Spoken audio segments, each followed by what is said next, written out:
It's predominantly just information that's straight off our website, so it should be supporting you as you work through putting in your investigations with your students. So I'd like to start obviously with an acknowledgement of country, so that we've got we acknowledge traditional owners of the country throughout New South Wales and recognise their continuing connections with the land, waters, cultures on which we meet today. We recognise Aboriginal and Torres Strait Island cultures as rich and enduring, and pay our respects to elders past, present and emerging, and of those here with us. Our intention is that the learning taking place today benefits all our leaders of tomorrow. So with that in mind, thinking about our investigating mathematics competition, which, as I said, has been running for somewhere between 20 and 25 years, I think. It's a wonderful opportunity for students to work like a mathematician, where they have an opportunity to engage in really relevant problem solving, and that relating it to real life, so that they can I guess make all those connections that they're making and they're finding in school, but they're building those connections to make it really worthwhile. The competition is a New South Wales one. We have entries across New South Wales coming in, and then the winners from the various categories, which are listed for grade and stage, grade and group, grade, small group and year grouping, class size, are then sent to Perth, Western Australia. This year they're holding and judging the national competition. While you're also looking at competitions, the Young Scientist competition is a wonderful venture which has a mathematical focus, which is sponsored by Manswell, and sometimes the investigations that you do for our competition may meet the criteria for their competition. So it could be a way of offering your students a variety of platforms that they can utilise to build their excitement and interest in mathematics.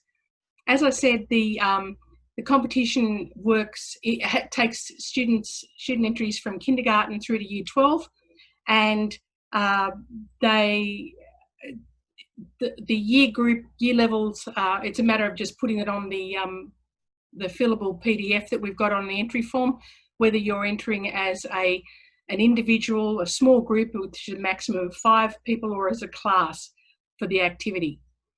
The link for all of this is at the student activities section on our website. If you go to the student activities drop down, you'll get the Investigating with Mathematics page, which has been beautifully updated, and we've had some wonderful pieces of work we can share on there. So getting information for teachers and students, there's a downloadable form on our page which has information on how to set up and set out your investigation, making sure that you have spent time exploring the mathematical depth of your investigation, looking at a variety of ways that you can exhibit the reasoning, problem solving and communicating, particularly working mathematical outcomes through your environment, your investigation, and getting students to be able to explain, extend and summarise their findings. There are a variety of ways of setting it out. In the past, we've had pen and paper, posters, all sorts of different ways of people representing their projects, but you can, this year will be, the finished product that the students have, we'll be asking them to document it digitally and upload it to our website. That works really well because the national one is also a digital upload. So once they've set it out, whether you scan it, take photos, however you are able to reproduce their work and submit it with their work process, plus a journal which keeps track of the process that they've undertaken while they've been doing the investigation. We have a rubric that is also attached on our page, which will enable your students to ensure that their investigation fits the criteria so that they will be able to obtain the best possible marks for their work. And it's there to be downloaded. And it's really simple to follow through and make sure that their investigation hits all those markers. And then that's submitted online with the work that they have.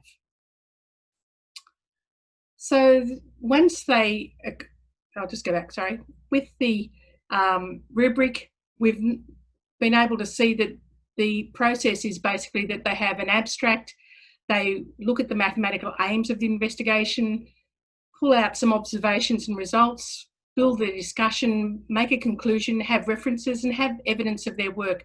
So that's, they add a journal as an appendix to their work, so showing their rough workings or photos, and also maybe acknowledging if they've had assistance from parents, friends, grandparents, great uncles, whatever, just so that it's nice to include everybody in the work that you're doing.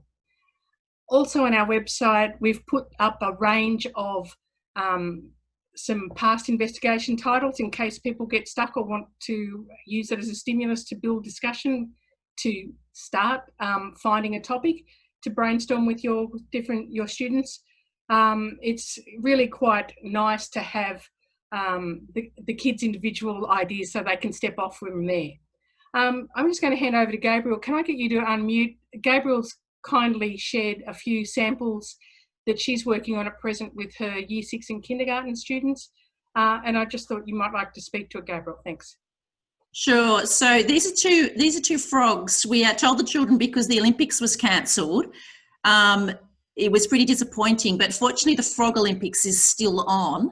It's going to be held in Seoul in November, and their job was to choose which of the frogs were going to be entered into the Australian relay team, which is a 100-metre hopping competition. So these origami frogs do actually hop. You can see they're sort of pressed in the back. And during various Zoom meetings, my son and I made quite a lot of origami frogs. So the students adjust at the first stage. We've only had them back for a week. So they've had lesson 1, which is playing around with the frogs and doing a rough sort of data collection plan and collecting some data. Tomorrow's lesson will be that they'll be critiquing each other's data collection plan using a data collection rubric about, whether it's reproducible, etc. And then they'll go on to their own data collection plan, and we'll probably use the Tinkerplot software to compare the data. And we may even set up a sort of sampling device using Tinkerplots, which is quite nice. The frogs, their jumps are quite random, so I have no idea which one the school will decide. The students will decide. And that's what I really love about an investigation project. I think if you don't know how it's going to work out, then it's really rich. It becomes a journey with the students. If it's something where someone's already done it, or you already know the answer fairly easily, or it's fairly obvious, then it's not particularly exciting. But the frogs have got them quite engaged, and I'm looking forward to seeing where they go. At the moment, they really haven't got a good data collection plan, so part of the strategy is developing that, so it's really nice. So that's what's happening with our Year 6s. Yeah, I think the thing I do feel very much with these projects is you need to be quite clear what you're doing. So what I'm really interested in with the frogs is that we're having a very good research method. Okay, and we also want to compare variability within groups. So that's the purpose. This was a project that actually won at the national level a couple of years back, 2 years back, I think. And our question was whether a big ball rolls faster than a small ball. And we did it with kindergarten. So it was a nice project, and it's a fairly simple project, but suitable for kindergarten. But I didn't actually know the answer. And I asked a lot of people, does a big ball roll faster than a small ball? Which one rolls faster? And a lot of adults didn't know either. So I thought it was a nice project, that it was something where we could probably get an answer. So what I was looking with kindergarten is I wanted to look at the idea of repeated measures. I wanted to give children the opportunity to have an idea about variability. We wanted the idea of fair test. We wanted to develop some skills in them, like recording information, writing numbers in a table, using a stopwatch. And also skills like placing numbers on a number line. So quite appropriate kindergarten skills. The idea of equal spacing concept is a good one. And also the idea that faster equals smaller. And that's quite a complex cognitive thing for young children. They usually think the bigger numbers are better. So we had to spend quite a lot of time with kindergarten understanding that when we're measuring something like races, we'll get the small numbers, and small means good. We also had ideas about outliers, the ball got stuck sometimes. So those are some of the things we did. And I don't want to give a spoiler alert because it's quite a nice project. I can't remember what I put on the next slide, Fiona. Does it have a spoiler alert? Oh yeah, it does. So this is a kindergarten graph. So we made a number line, and they did 10 repetitions, and the small one is the tennis ball and the big one is the basketball. So this was a really nice early example of graphing. So you can see the 7 at the side is an outlier. That was a really slow one. But most of the basketballs was sort of scrunched up and close together. So it meant we've had lots of really lovely data language, in this case, a data project. So opportunities to talk about outliers and about clusters and about how you can get an idea about measurement, because most of the measurements are around somewhere, but they're not all going to be exactly the same. So we went on and did a couple of other tests. We compared heavy balls and light balls, as well as fuzzy balls of different sorts. But they did determine that the diameter of the ball was a really important measure of how quickly a ball rolls down the slope. So that was a beautiful kindy project, but it would work with year 2 and year 3 quite well, I think, too. No, excellent. Oh, thank you very much, Gabriel. It's nice to have it explained and just pointed out the thrills that you can you get as a teacher when the children start pulling all that information together. It's great. It's lovely when they start using the mathematical language. And appropriately, which is really, really cool. Yeah, thank you. Thank you very much for sharing that. Pleasure. So we've got quite a few different, as I said, resources on our webpage to have a look at. It's all about starting early. It's not about waiting until the day before it's due to put it in. These are wonderful investigations that take time to mull over. I've seen some wonderful year 8 and 9 projects that are just gorgeous. It's about finding things that appeal to the children at the particular age group. So if you're in a secondary sector, having content or a question, getting them to brainstorm ideas that that really drive them to find out and explore would be the way to go. So some of the tips, obviously, to get started is to start early. Grab the resources off the website, so you've got that as a support to go through. Build some ideas and inspiration with your students. Do some brainstorming sessions, whether it's about their personal interests or hobbies or a topic that they enjoy. With COVID and a whole lot of other things, there's some wonderful opportunities, I'm sure, for them to either look nationally or globally. As I said, we've got some titles on our website to help, and it's really important that they have the journal attached or as an appendix with their resource, so that it gives the judges information on the processes and procedures that the students used while they were compiling their investigation. On our website, on the parent, student, teacher leaflet that you can download, there's a bit of a brainstorming session that 2 of our wonderful volunteers put together, and it's a really nice way to break down a topic. In this case, it was water everywhere. And on the page, I didn't include all of it on here, but on the page there's the brainstorming of the activities that you need to do, and then the mathematical concepts that you'll be exploring, and the processes that you will need to explore to find your answers or to answer your questions, are really nicely put together on the page. So I can commend you to have a look at that.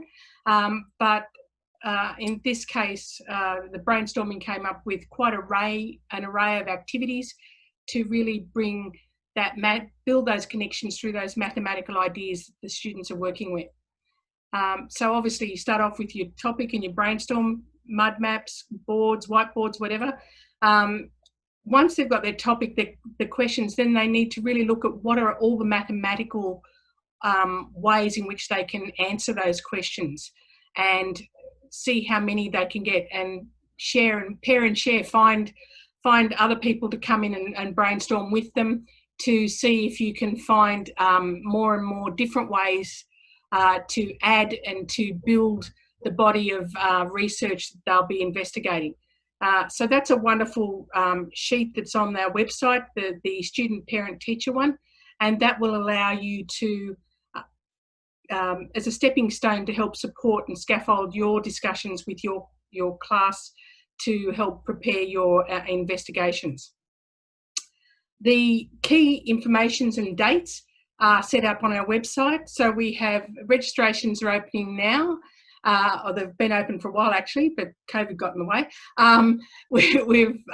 Registrations closed in August, but it was really good if you were intending to enter that you let us know, because it's if you register early rather than later is better for the whole process.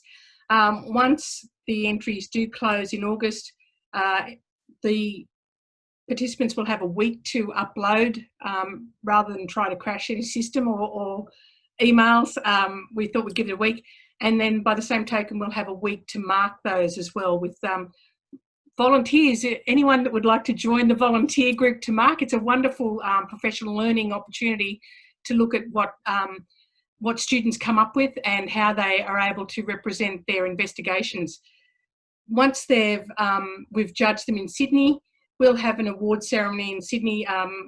Hunters Hill High School have volunteered their premises to do that, should we be able to meet in a large group. If not, we'll find another way around.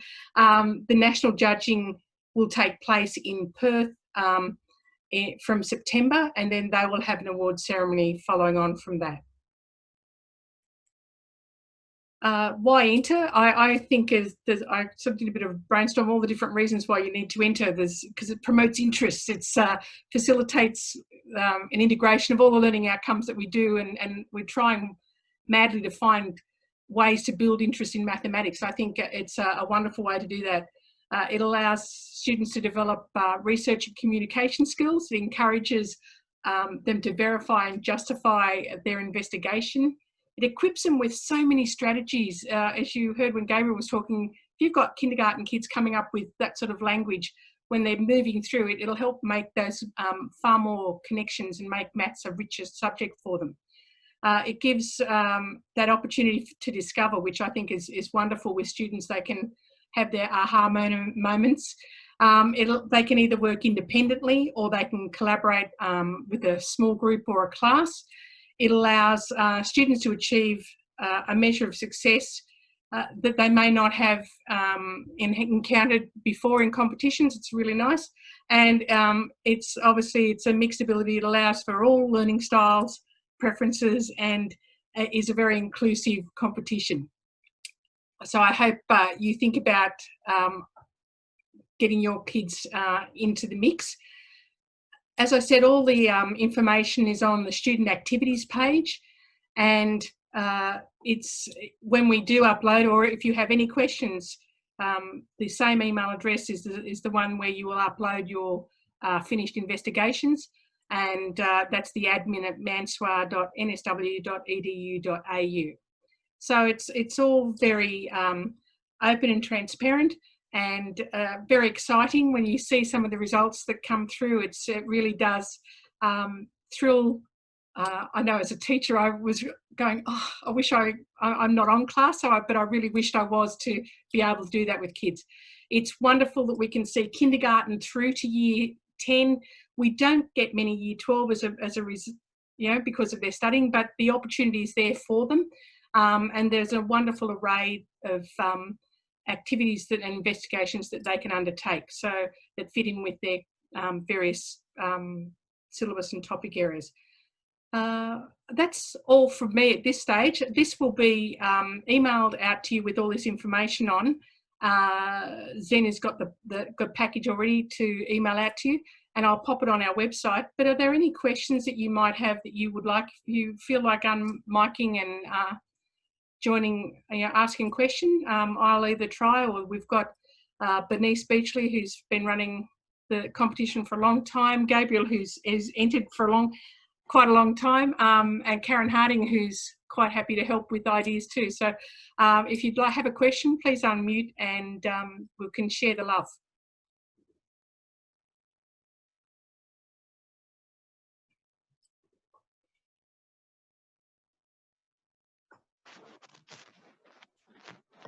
Hello. Hi, Fiona. Hey, how are you? There's a few questions that have been answered on chat if people want to keep an eye on that as well. Excellent. I didn't do that. I've been all over the place. Nah, it's okay. Because Zena and Vanessa and myself all over it. Easy. Great.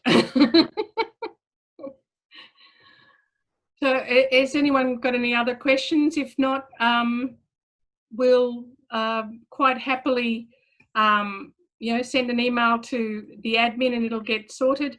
As I said, this recording will be, I don't know about the recording, but the PowerPoint's available. We're going to use the hashtag IWM, capital I, small w, capital M competition to try and build that conversation on Twitter. I think Zena's already heavily onto that, which is great. And feel free to join us on our PAM, either the Mansoir Facebook group or the PAM Facebook group to help share ideas. Anything else, ladies, that I haven't done? You've done a great job, Fiona. Absolutely fabulous. I would like to encourage people to get involved in it, and even if it's, small groups, just to get the kids started, it's really phenomenal experience for them, and it's a great experience for teachers, and I'm sure Gabrielle can attest to that. And thank you for always entering. Well, we find it good for, I'm gifted and talented coordinator, so I mean, not all the kids who enter are gifted, but it's quite good for individual projects. So I get the children to come to me with an exercise book and a list of possible topics, and we kind of negotiate where we're going to go through.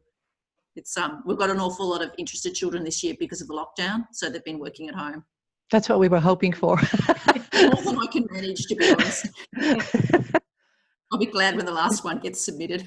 Yeah, it should be good. And as I said, primary and secondary entries, sorry, are really fabulous to see a wide array.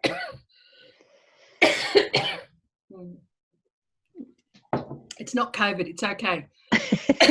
Thank goodness for that. Any other questions?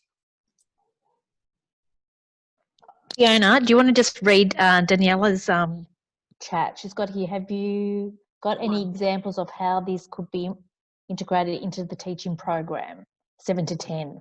Any ideas? I have some examples from previous lady from Santa Sabina that has sent me a couple of examples for year 7. I can quite happily, I was going to put, and it came through today, so there's simply a progress sheet that she uses with her students for planning and for integrating it into the topics that are appropriate. I'll grab those. I haven't really had a big look at them. I'll look at them and I can send them off to Danielle, and I'll put them up on our website as well for 7 to 10 resource. Would you mind if I added to that, Fiona? Yep. If you go back to, you don't have to go back to it, but on the brainstorming, Daniela, on the brainstorming bit for the water everywhere, if you have a look at that where it talks about the mathematics that's being used, then you can at least have a look at the areas that you're likely to cover and integrate them into your programming. Yeah. Just a thought. Hi. Hi. So in this bit here, the brainstorming, is that the students brainstorming or is that the teachers brainstorming? I would say it's the students brainstorm, depending on the age of the child, but you can get the kids to brainstorm. I mean, in years gone by, Bernice can talk about this one as well. There was a fantastic little school called Panania that had a wonderful teacher that worked with kindergarten in year 1, and they just she guided their thinking, but she ticked off so many outcomes in the content that she was covering. It was just phenomenal. So it was an entire term's worth of work that had been considered and thought about. All the kids' work, but had been guided by her. So you can sort of manipulate it a little bit if there's particular areas, but obviously you want to make sure that it's coming from the children's interests more than anything else. That'll drive the investigation.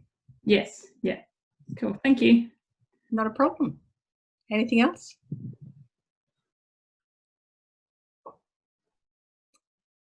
No? Oh, well, if you'd like to leave, you can. If you'd like to stay and chat, you're quite welcome to.